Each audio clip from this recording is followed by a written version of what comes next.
Welcome to the Crimson Engine. My name is 𝙎𝙖𝙄𝙄𝙄𝙀. Today we are talking about large sources. This is a 6-foot silver umbrella, but you could also use a bright Fresnel or tungsten source through a 6x6 fabric or a 6x6 LED panel like this amazing 𝙁𝙃𝙄𝙄𝙃 mega light cloth. Using these big sources is how you get a large key that illuminates your subject from head to toe in a wide shot, but also you're able to illuminate multiple subjects, and it gives you this really nice fall off because you're able to bring it close without putting hot spots on your subject. If you've seen those premium documentaries on Netflix like The Last Dance or HBO, you'll often see them use these very large sources, sometimes the whole side of the room, to illuminate the subject really beautifully, and it definitely looks high production value as far as documentary interviews go. It's also how filmmakers often light standing subjects on cinematic film sets or narrative films.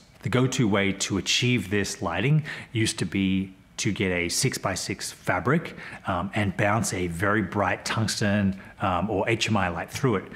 The downside of this method is that you need a lot of space. The tungsten or Fresnel gets quite hot, and you also get bounce because only some of the light makes it through the fabric. The rest of it kicks back into the room and can wash out your contrast. You can't get this nice dark line through your subject that gives shape and form.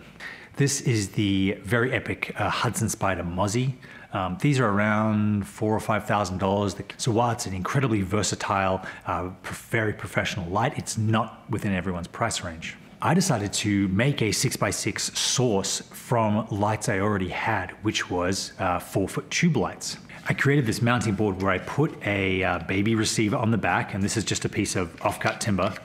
And then these brackets are T8 brackets for tube lights. To that, just with wood screws, I mounted a cheese plate. On the cheese plate, I put an extender, and on the extender, I put a umbrella holder extension. So this fits onto the extension, the umbrella inserts in here, and then you screw it down with this little attachment here.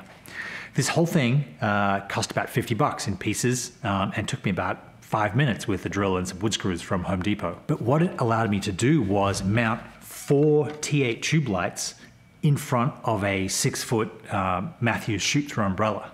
How this works is you put your 1 to 4 T8 tubes into the holders. You connect this side to a gobo on a C-stand or light stand, and then you mount your 72-inch umbrella into the umbrella mount. When I bought this one 5-6 years ago, they were around $100. Now they've come down. They're only around $50 or $60 now. You can even get a cover for the back of the umbrella if spill is a real issue, though it shouldn't be because the lights are going to be so close to the umbrella. But if you want absolute sealed in, for another $60, $70, you can get a black cover for the back of the umbrella. As you see here, I cut the umbrella mount down to about half of what it was so that it fits much closer to the lamps when it's mounted on the lamp holder. This means you're not losing as much light because the T8s are closer to the diffusion. Really on a budget, you can use the Quasar T8s. This is actually a T6, but the T8s, they're internally ballasted and they're tethered, so you need to plug them in, but they're less than $100 each. The downside of that is that they're either 5600 or 3000 Kelvin. You can't adjust them. If you want to spend a little bit more money and get a more adjustable, cable-free 6x, you can invest in some Nanlite Pavo tubes. These are the 4-foots. They're RGB and have quite a lot of output. And not only can they have an internal battery, but you can gang them together. So if you put all 4 in, you can connect all 4 and control all 4 with the dial of just the master one. So once you have your lights mounted, you attach your umbrella, fasten it down, and then you're able to get this amazing cable-free, very bright, depending on how many tubes you used.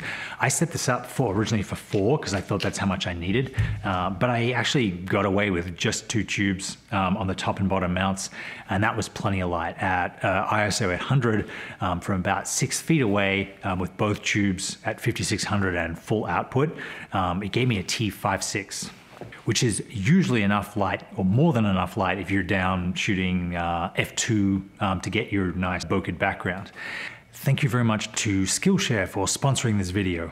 Skillshare is an online learning community with thousands of inspiring classes for creators. Explore new skills, deepen existing passions, and get lost in creativity. There are thousands of classes which cover things like cinematography, directing, audio production, and lots more. I have a course on Skillshare about how to film yourself, which I really recommend. Matt Workman also has one about awesome studio lighting that actually taught me a lot about how big sources work and how to light a studio with a large source so that your talent is lit from one side to the other. You don't constantly have to keep moving your sources as your talent moves around, which gives actors a lot more freedom and results in better performances.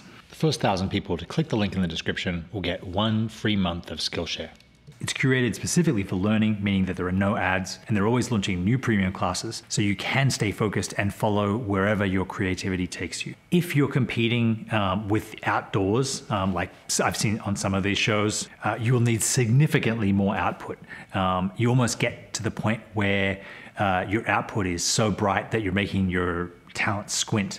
And if this is the case, it's better to use something like a mesh or a grid on the windows to lower the outdoor light coming in so that your stop of your key light and your outdoor light aren't as dramatic. Another cool trick is using shears on the windows, this very thin, almost diffusion fabric, so that the windows blow out totally and you get a sense of a big, airy, breezy space without having to sort of half see things outside, because blown out windows don't, in my opinion, look that bad. It's when the roll off is bad and you see kind of half of what outside. So yeah, they need to knock your windows down using window wrap or using grids like this mesh. Get rid of them completely with these shears. I really love this type of lighting. I've been using it a lot because you can just move it around. There's no cables to look after if you use the Pavo tubes. It lasts a surprisingly long time. You can mix color temperatures, you can go RGB, you can put it on some kind of arm and boom it down to make it an overhead soft source, which I think is awesome. So that is my look at how to create your own large source for only a few $100s. That's versatile, cable-free, is easy to transport, and can be used almost anywhere. Thank you very much for watching. I will see you next time.